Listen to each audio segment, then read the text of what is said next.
Good evening, सत श्री अकाल, सलाम। My name is Ram Biswani. आज मैं आपको नया लेसन पढ़ाऊंगा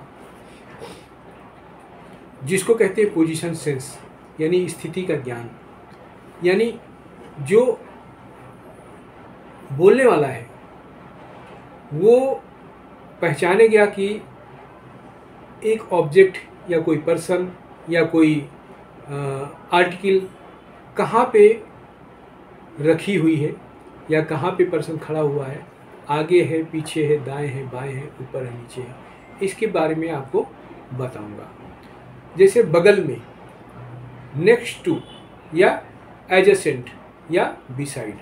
बगल में यानी यहाँ, बगल में या यहाँ साथ में, इधर, उसको कहते हैं नेक्स्ट टू, एडजेसेंट या बिसाइड। आगे, अहेड ऑफ, आगे खड़ा हुआ यानी यहाँ पे, उसको अहेड ऑफ। और पीछे यानी यहाँ पे, उसको कहेंगे बिहाइंड। सामने, इन फ्रंट ऑफ, यानी उसका चेहरा, ये चेहरा आपके मुंह के सामने होगा, उसको कहेंगे इन फ्रंट ऑफ या बिफोर। दाईं ओर यानी इस तरफ, हमारी दाईं ओर यानी आपके भी दाईं ओर। दाईं ओर को कहेंगे राइट टू या टू द राइट ऑफ। बाईं ओर को कहेंगे लेफ्ट टू या टू द लेफ्ट ऑफ। बगल में दाईं ओर, immediate right to, immediate right to. बगल में बाईं ओर, इमीडिएट लेफ्ट टू। तो ये है पोजीशंस। किस पोजीशन में कोई है, इसके बारे में बताएं। आइए मैं कुछ एग्जाम्पल देता हूँ। जैसे कोई टीचर आपके सामने खड़ा है, उसका मुंह आपके सामने है और मैं उसके सामने बैठा हूँ, यानी आप उसके सामने बैठे हैं। तो और यदि आपकी कोई दाईं ओर यहाँ खड़ा है, दाईं ओर यहाँ इस तरफ खड़े हैं, तो आप कहेंगे, जैसे मान लो रश्मि आपकी तरफ खड़ी है दाईं तरफ, तो उसको कहेंगे राइट साइड में है, एडजेसेंट है, बगल में है बिल्कुल। दाईं तरफ राइट टू, या लेफ्ट में है तो लेफ्ट टू। अगर कई लोग हैं तो उसको हम कई लोगों बोलेंगे, और एक है तो इमीडिएट राइट टू बोलेंगे, लेफ्ट में है तो इमीडिएट लेफ्ट टू बोलेंगे।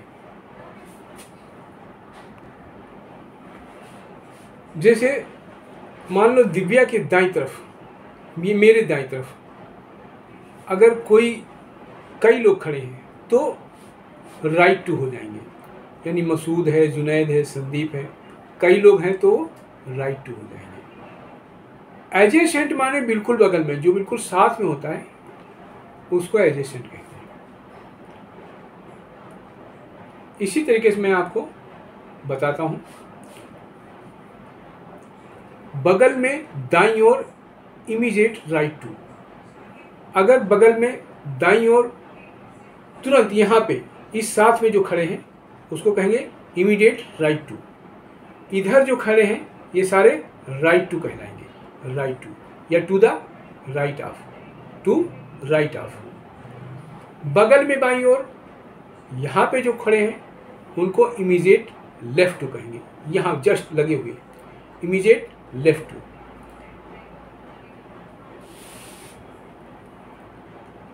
Confusion between in front of and ahead, ये ज़्यादा कंफ्यूजन रहता है कि इन फ्रंट ऑफ कहाँ इस्तेमाल करेंगे और अहेड कहाँ इस्तेमाल करेंगे। लोग अक्सर कंफ्यूज रहते हैं कि इन फ्रंट ऑफ और अहेड का प्रयोग कहाँ करना है। सोचिए, आप एक लाइन में खड़े हैं और आपके सामने एक आदमी खड़ा है।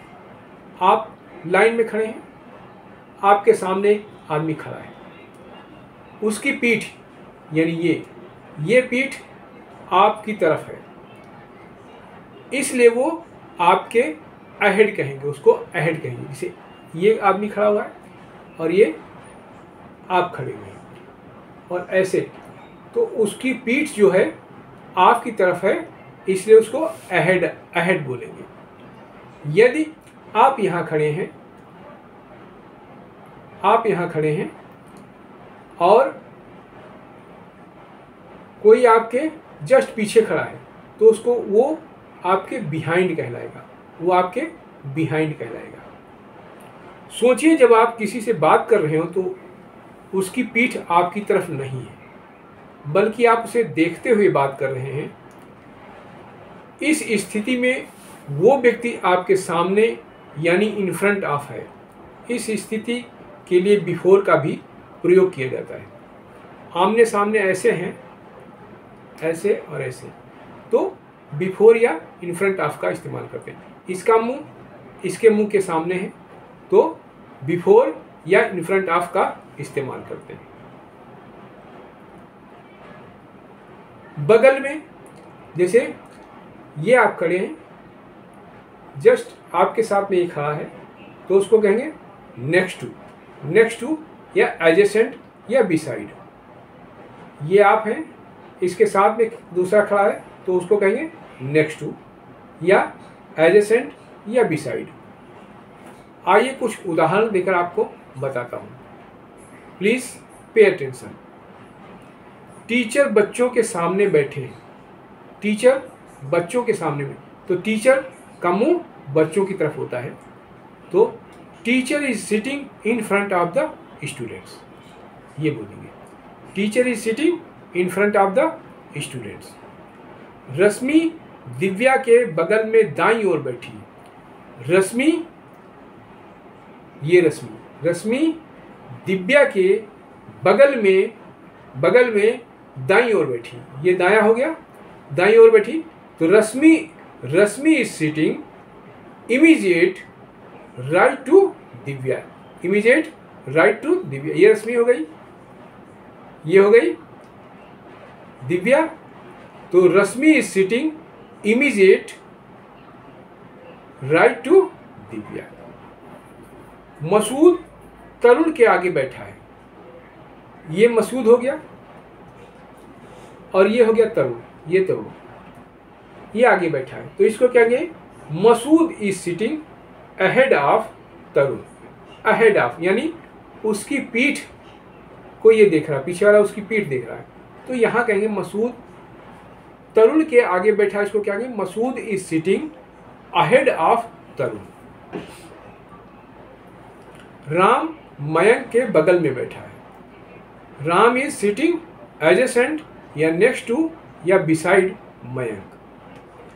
नितिन तरुण के बगल में बाईं ओर बैठा है तो Nitin is sitting immediate left to Tarun. Nitin is sitting immediate left to Tarun. ये अगर तरुण है और ये नितिन है तो ये next immediate left to. Nitin is sitting immediate left to Tarun. Shalini Ram के बाईं ओर बैठी है तो Shalini is sitting left to Ram, ऐसे। या Shalini is sitting to the left of Ram. Mayank Sandeep के पीछे बैठा है। Mayank is sitting behind Sandeep, behind, ये मयंक हो गया और संदीप ये हो गया तो Mayank is sitting behind Sandeep, Mayank is sitting behind Sandeep. Ram Tarun और मयंक के बगल में बैठा है। राम जो है तरुण और मयंक के बगल में बैठा है, इसको बोलेंगे Ram is sitting besides Tarun and Mayank, besides Tarun and Mayank. Masood Rashmi और जुनैद के बीच में बैठा है। मसूद कहाँ है, रश्मि और जुनैद के बीच में बैठा है, इसको क्या बोलेंगे, Masood is sitting between Rashmi and Junaid. जैसे ये रश्मि हो गई, ये जुनैद हो गया और ये हो गया मसूद, तो Masood is sitting between Rashmi and Junaid, Rashmi and Junaid. Divya, Shalini, Sandeep और मयंक बिल्कुल कोने में बैठे हैं। क्या बोलोगे? Divya, Shalini, Sandeep and Mayank are sitting in extreme corners. Extreme माने बिल्कुल कोने में। तो मैंने आपको ये चीजें बताई। अब आपको मैं कुछ एग्जाम्पल देकर और बताता हूं।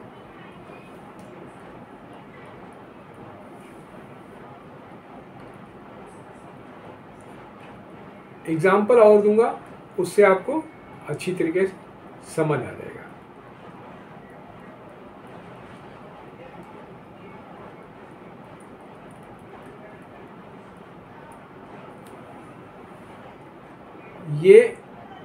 ये राम है, इसके बगल में एडजेसेंट, नेक्स्ट टू या बिसाइड्स इस्तेमाल किया जाता है। 3 लोग हों, ये अगर इन दोनों के बीच में है तो बिटवीन कहलाएगा। यहाँ right to, immediate right to, immediate right to इसका नाम लेंगे, या टू द राइट ऑफ इसका बोलेंगे, या इमीडिएट लेफ्ट, इमीडिएट लेफ्ट हो गया। बगल में तो कई होते हैं, बगल में कई लोग होते हैं, लेकिन इमीडिएट माने तुरंत, इमीडिएट लेफ्ट, तो इमीडिएट लेफ्ट हो तो तुरंत बाद में जो सटा हुआ होता है उसको बोलते हैं। आशा करता हूँ आपने ये बातें समझ गई होंगी। पोजीशंस, सेंस यानी स्थिति का ज्ञान, कि कोई कहाँ पर बैठा हुआ है, इसके बारे में आपको बताया। यदि वीडियो अच्छी लगी हो तो प्लीज़ सब्सक्राइब करें, शेयर करें, लाइक करें और पूरा वीडियो देखें, जिससे आपको हर चीज़ समझ आ जाए। और आप, आशा ही नहीं, मुझे विश्वास है कि आप एक ना एक दिन हिंदी इतनी धड़ल्ले से बोलेंगे कि अगला जो व्यक्ति है वो भी समझ जाएगा कि किसी के सामने आप निडर होकर बोलेंगे, और समझ जाएगा अगला व्यक्ति कि आपको अंग्रेजी अच्छी तरह से आती है। आप बोल भी सकते हैं, समझ भी सकते हैं, लिख भी सकते हैं और पढ़ भी सकते हैं। बोलना बहुत ज़रूरी है, बोलोगे नहीं तो कोई आपको समझेगा नहीं, इसलिए बोलना बहुत ज़रूरी है। सुनना भी ज़रूरी है और बोलना भी ज़रूरी है। सुने ज़्यादा, बोले कम, लेकिन जो सुने उसकी रिप्लाई अंग्रेजी में दें तो बेटर होगा। और आशा करता हूँ आप अंग्रेजी आज से शुरू करेंगे। इसी शुभकामना के साथ में मैं आपसे विदा लेता हूँ। नमस्कार, थैंक यू।